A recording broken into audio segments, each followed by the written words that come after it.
I'm Jeff Cook. And I'm TJ Wilson. And this is Around the Circle. I'm walking slowly, I'm taking my time. All like a talking is starting to rhyme. I'm letting go of lonely, letting go of strife. I just can't get enough of this beautiful life. The enneagram is a map of the human personality. It's a tool for navigating relationships, creates language for what motivates us, and helps us look at the way we look at everything else. Most importantly, the enneagram's a mirror because sometimes you need help seeing yourself.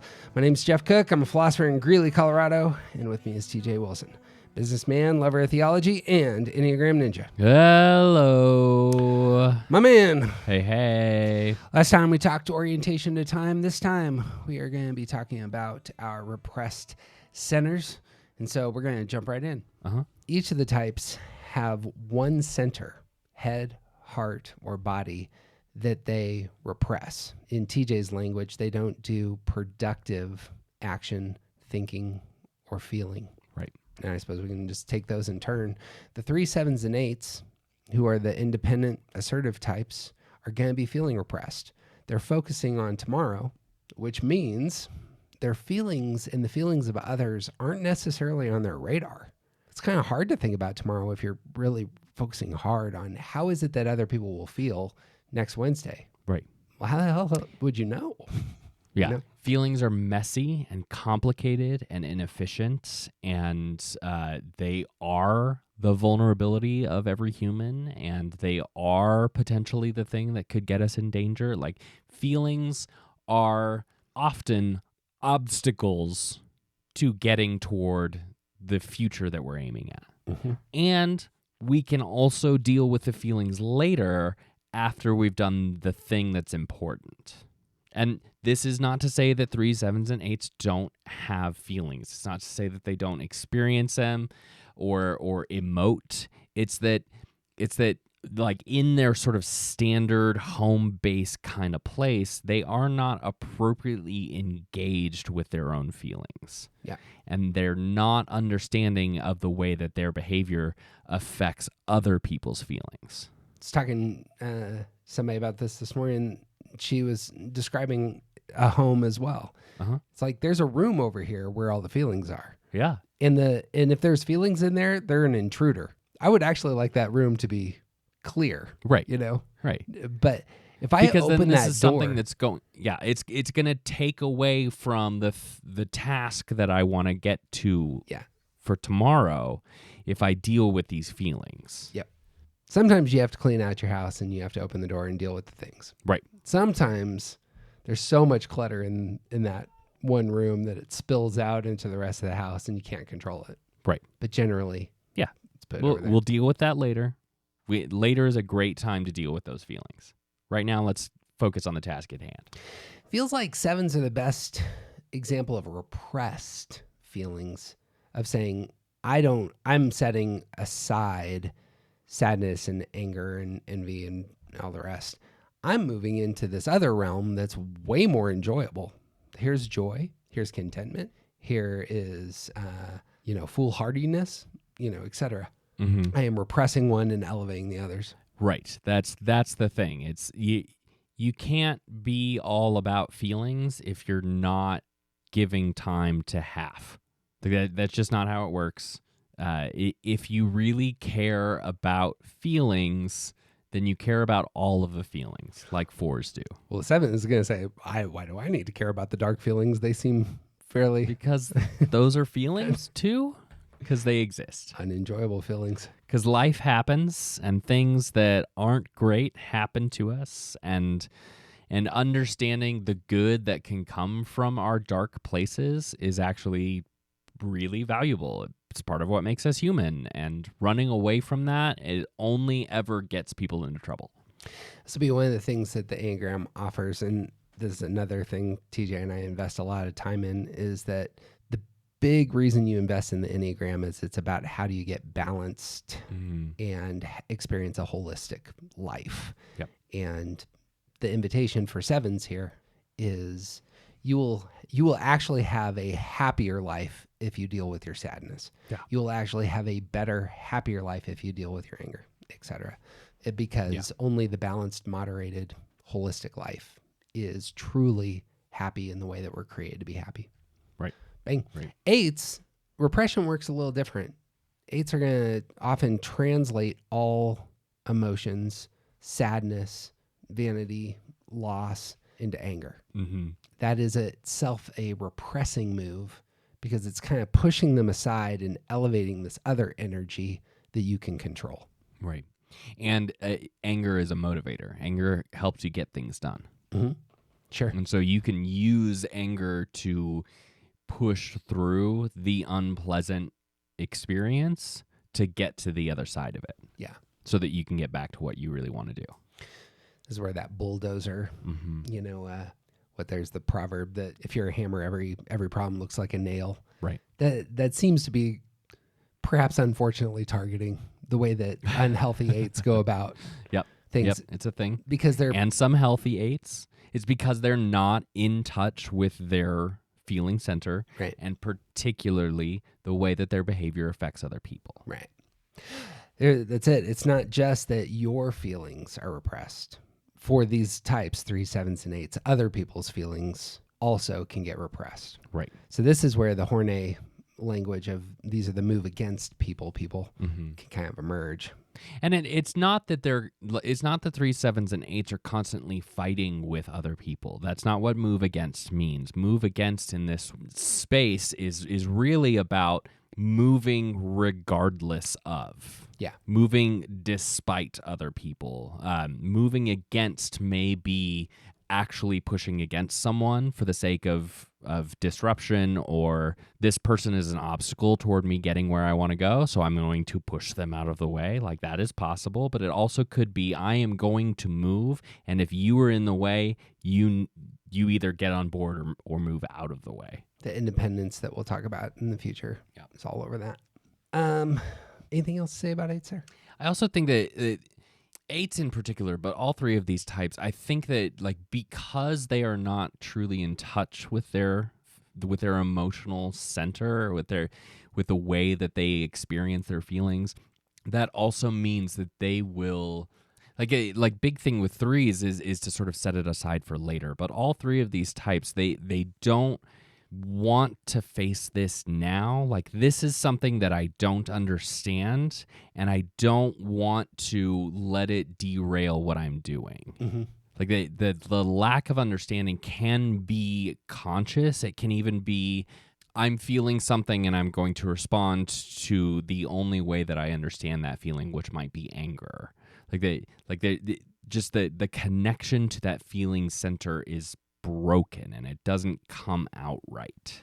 Yeah, all these types are going to have kind of a strategy at that point. Mm-hmm. Like 8s are going to be the ones that push through, but 3s and 7s push through as well in a different kind of way. 3s can obviously become deceptive, right, in terms of navigating those sorts of ground to get what they want. I have witnessed a lot of 3s performing their feelings. Sure. As in doing the kind of emoting that people expect in this moment, so that we can get through this moment, but the actual feelings aren't going to come till later. Right. The 3s are, the feelings at that point are a tool, right, to project an image, right, to get the thing that you want, right. Yep. Which is the attention, right, or whatever the goal is in their mind and heart. But the feelings don't matter. The feelings at that point, you haven't actually wrestled with your own feelings. That is. I mean, in essence, that's acting. It's a mask. Right. 7s have that charisma. What's the word that we've used in the past here? They're charming. Charming is it? Yeah. Yep. And that's similar in nature. Yeah. There is a goal. There's a target. And if I can charm you, I don't need to necessarily take into account your feelings, my feelings. We're moving from here to there. And I'm doing it with this artistic move. Right. And if I can't charm you, I'm just going to dismiss you, and that might be out loud, and I'm going to move on. Yep. See ya. There it is.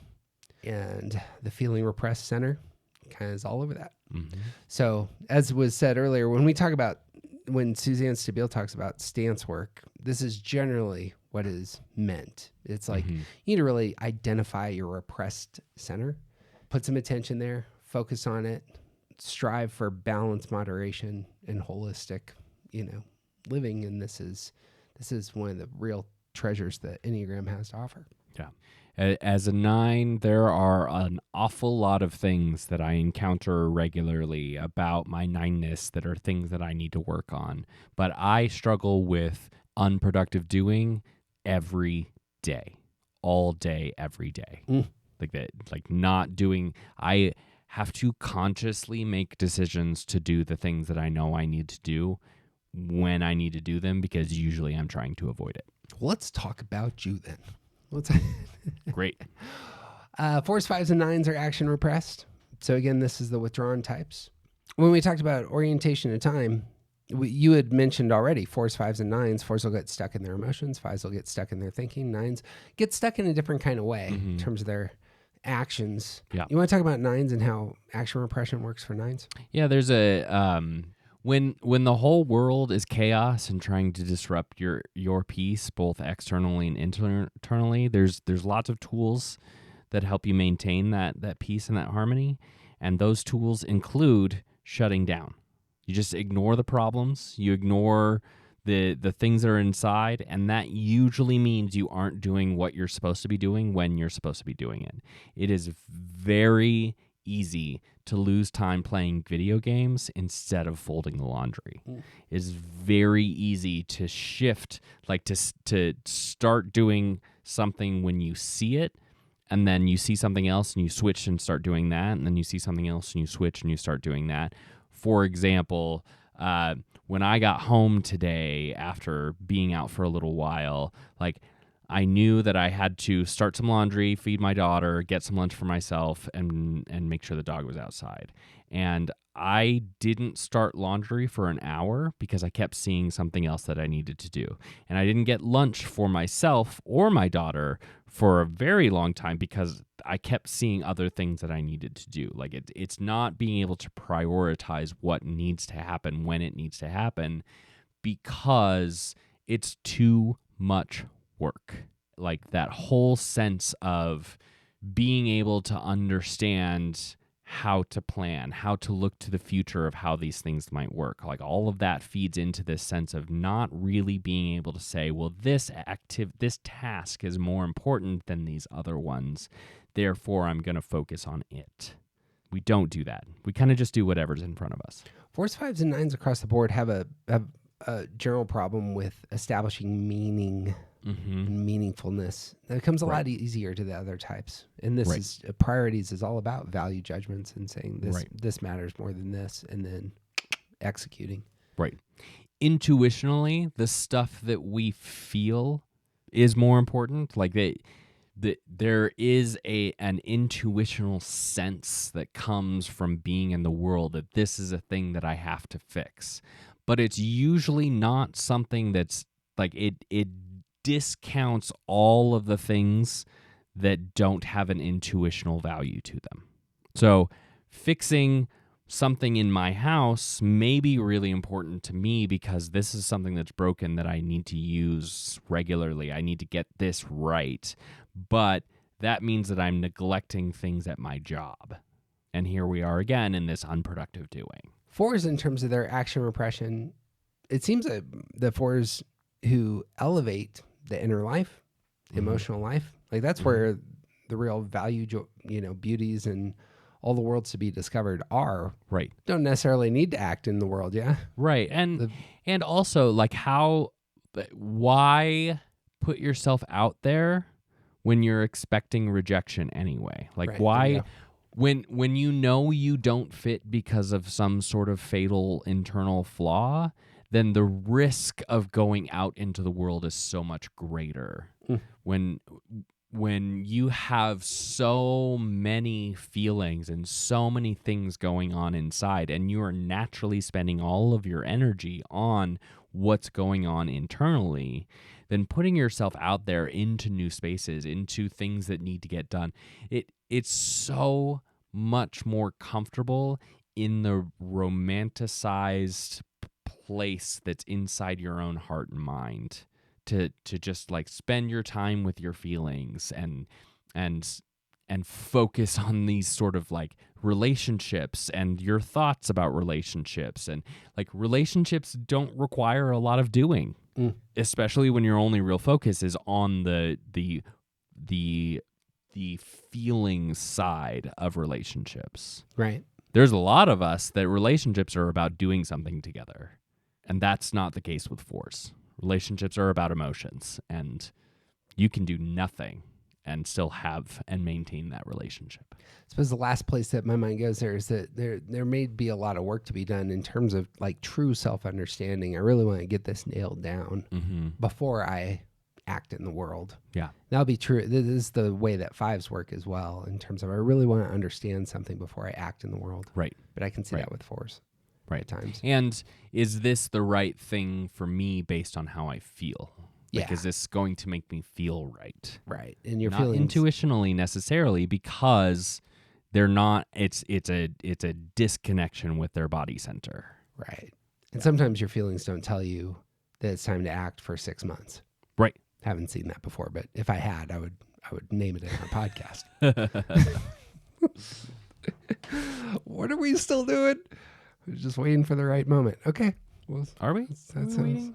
I mean, Yeah. your mom died 6 years ago, and she's sitting in my living room, and we need to bury her.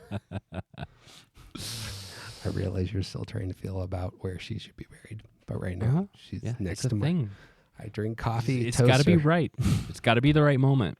If it doesn't feel right, then we're not going to do it. So yeah. That's a thing. It's definitely not a real life example. Nope. 5s.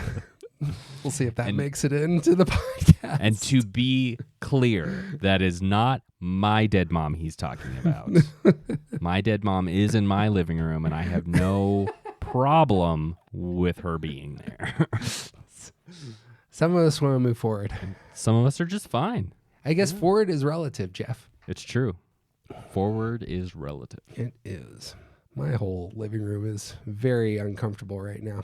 It's mostly been taken over by puppies. This is actually the primary task at hand. Yeah. Got to fix those puppies. Just pee outside. Everything gets solved if you pee outside.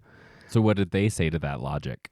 They peed on the floor and right in front of Oh, me. right. It's Right. like- Because that means nothing. You get treats if you go outside. Well, you get nothing by staying in here.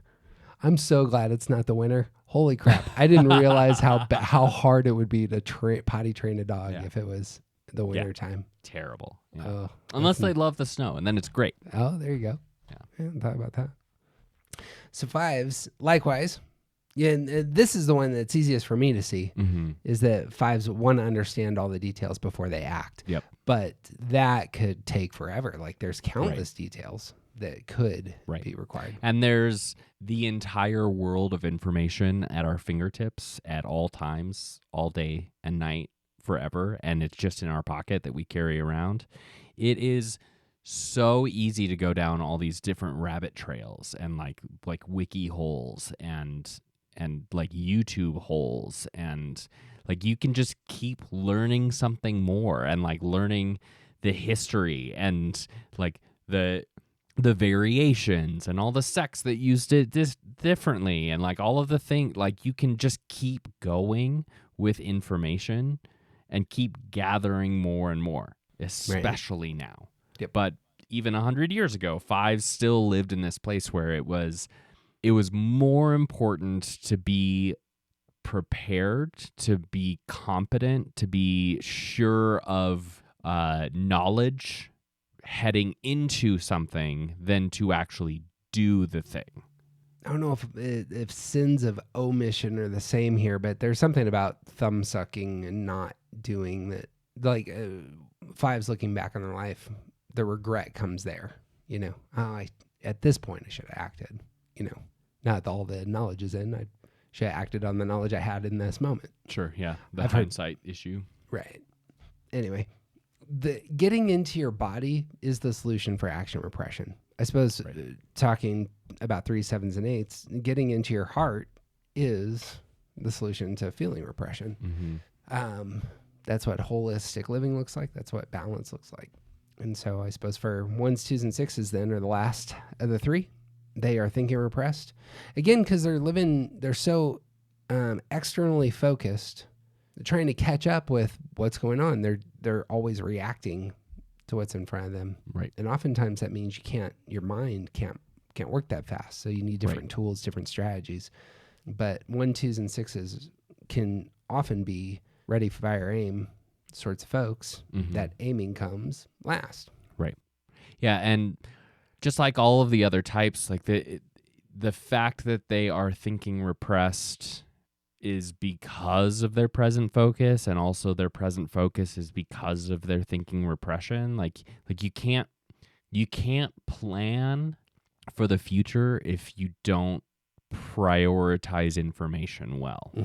And you can't prioritize information well if you don't know how to plan for the future. And it all sort of feeds itself. And so for reactive types who are in that place where they are constantly present focus, where they're constantly looking at the thing in front of them, what has to be fixed now, who needs to be helped now, how do I get safety now, like what is expected of me now.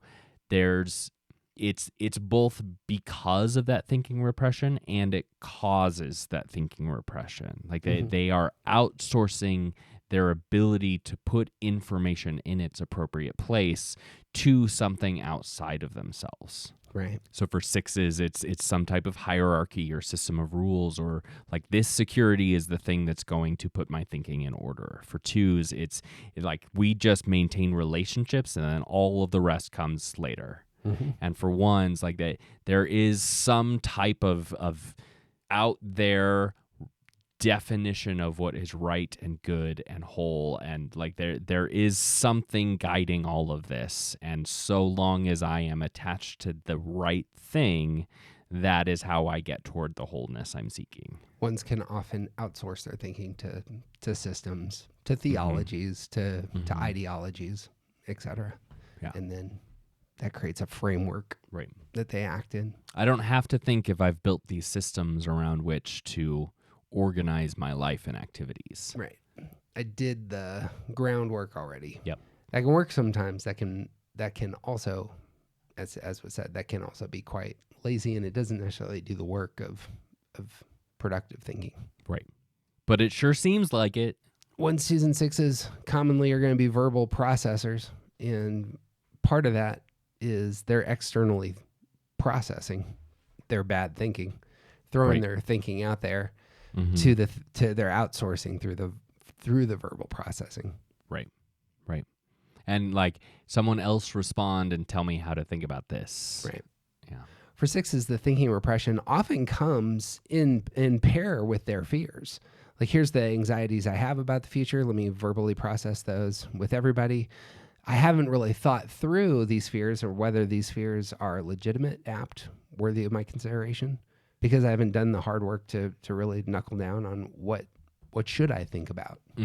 It's a ready, fire, aim. Because of that, all of the fears that they're thinking about are equally valid. Yep. And this is the place where chaining comes in. So we talk about chaining is most likely in 1s, 2s, and 6s for this very reason. If this thing happens that I'm afraid of, then this thing will happen, and then this thing will happen, and then this thing will happen, and then this thing will happen, and eventually we'll all die. So obviously I shouldn't do that first thing because we'll all die in the end if I do. So like there's this way that the unproductive thinking sort of chains events, that it's a possible future chained to a possible future, and unproductive thinking says it's definitely going to be that way because we don't know how to sort through those possibilities and prioritize them and put them in some kind of like real or not real category. Like categorizing the information doesn't work the way it's supposed to. And so all of these types chain, and for like specifically thinking about 6s, it is very easy for them to see a world full of possibilities and all of them are dangerous. Right. All possibilities carry some amount of danger. And what are we doing to prep for that danger? And that's just not me. That's not just me. That's also all of you. Like, what are we doing to protect us? Because us is safer than just me. World of possibilities is a great phrase that I think works for ones and twos as well. Mm-hmm. For twos, the world of possibilities is how other people feel about me. Right. Twos want to be wanted and desired by the people in front of them. Right. They are, as was said, very aware of where they've been rejected in the past. And so let me read this other person's emotion. Well, that's a very difficult target. Right. People's emotions transform all the time, you know? Yeah. There's a world of possibilities that might be going on inside of Al, whose affection you desire. Right. You know? And it's entirely possible that Al doesn't communicate his feelings the way that other people do. Yep. But if you are unproductively thinking, then you're probably going to see that Al hates you. Mind is, it's spinning with possibilities. Yeah. But what if Al really likes you? I mean, that could be an option also. And Sure. Yeah. It's great. could be average about you. How are you going to find out? Perhaps you should insert yourself into Al's life and get a better read. I bet Al could use a casserole. This would be a way to assess Al's true feelings. I think that's what's going on a lot of that. Yeah. In terms World of of possibilities, outsourcing the thinking. Works for ones in terms of the world of possibilities is there are countless thousands of things you could do to move the ball forward you're trying to move forward.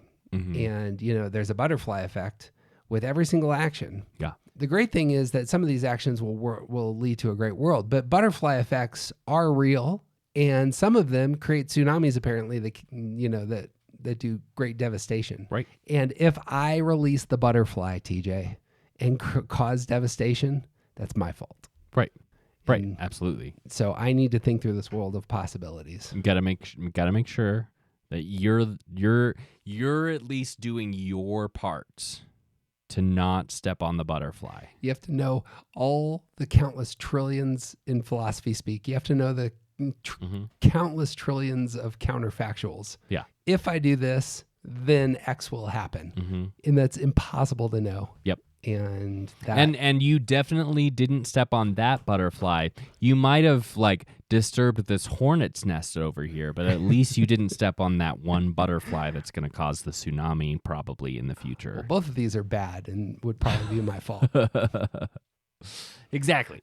It's unproductive thinking. You know what I should do is I should just grab hold of a system that is right and just it will tell me what I need to do right now. And 'Cause that's otherwise- why he used the butterfly analogy and did not speak about the hornet's nest. Because the system is about how the butterfly causes a tsunami. Not hornet's nest, the butterfly causes a tsunami. I mean, both And these that's are the bad. one I'm attached to, therefore, this is the one that's right. Butterfly worked better with the world of full of possibilities illustration. Yes. Thinking repression for ones is the anxiety that's kind of underlying. I think a lot of our actions ends up being, I need to be doing something now. Yeah. And that can commonly be a problem. I also, I don't think we've necessarily said this to the degree that I think it's important, but thinking repression means that thinking is not objective. Ones, twos, and sixes, their thinking process is always subjective because they're repressed in their thinking center. Until they start to do some work, obviously. So what I mean by that is ones are certain that their way is right because it's their way, but they can't see outside of their own system to see that other things might be true as well. Twos are sure that they know what other people need because of their own subjective position on this subject. Sixes, their certainty of what is the right way, what is going to keep me safe, like all the things that go along with sixes, it's not objective information. It's subjective attachment to information. That is part of thinking repression. Yeah, I would want to pile on there. So your take has routinely been on this, that the objective way to think is that there is a landscape of subjective views.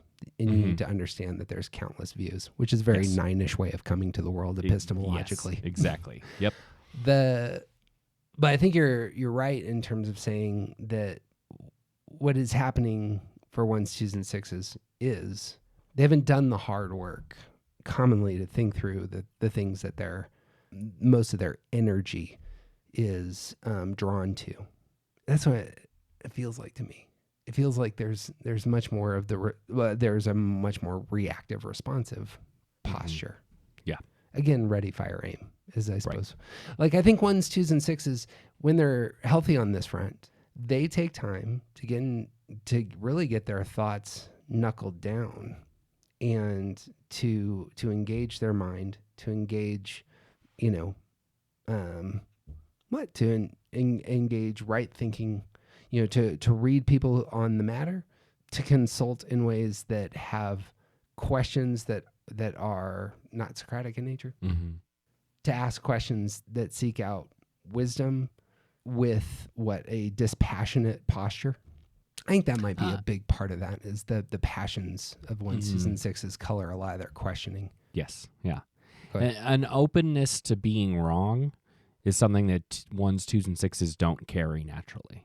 And so they have to do work to get to a space where they are open to other perspectives and interpretations and possibilities. Especially about, is it not the case? Is it especially about their processing center?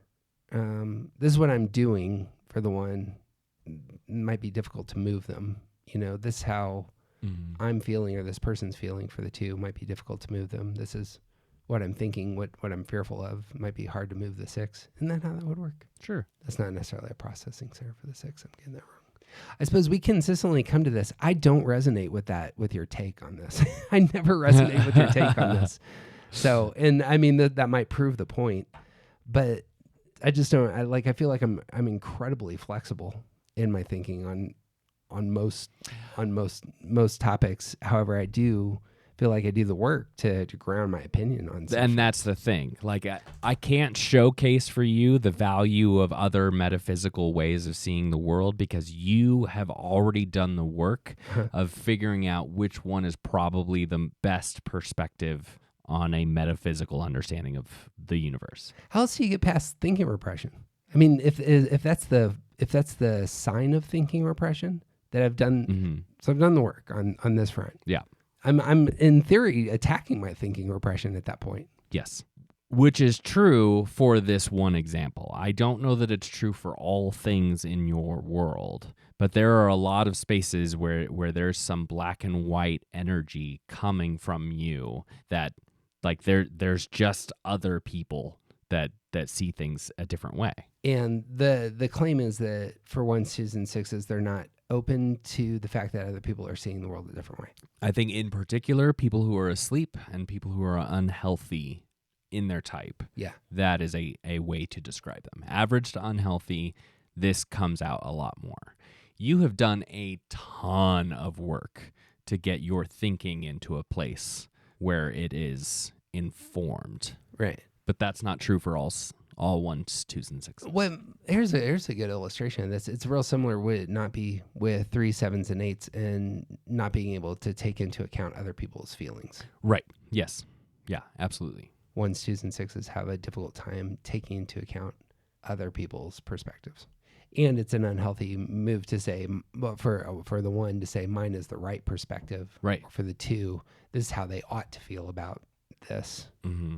I don't know what the 6 would be there. We should be worried about this thing. Yeah. We should be prepared for this thing. Yeah. Right. My 6 partner and I are regularly having conversations about like, do we need to do the work to prep for this thing that you're afraid of, or is it never going to bother us? Good word. Next time we're going to pick up with reference points and talk the remainder of stance here.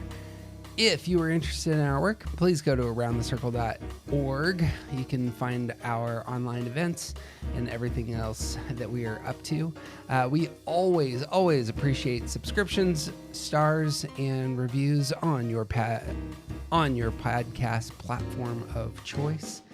The best thing you can do is share this with somebody you love, preferably somebody who's a little bit further in Enneagram and wants to take some new steps. For TJ Wilson, I'm Jeff Cook. Who you aren't just isn't interesting.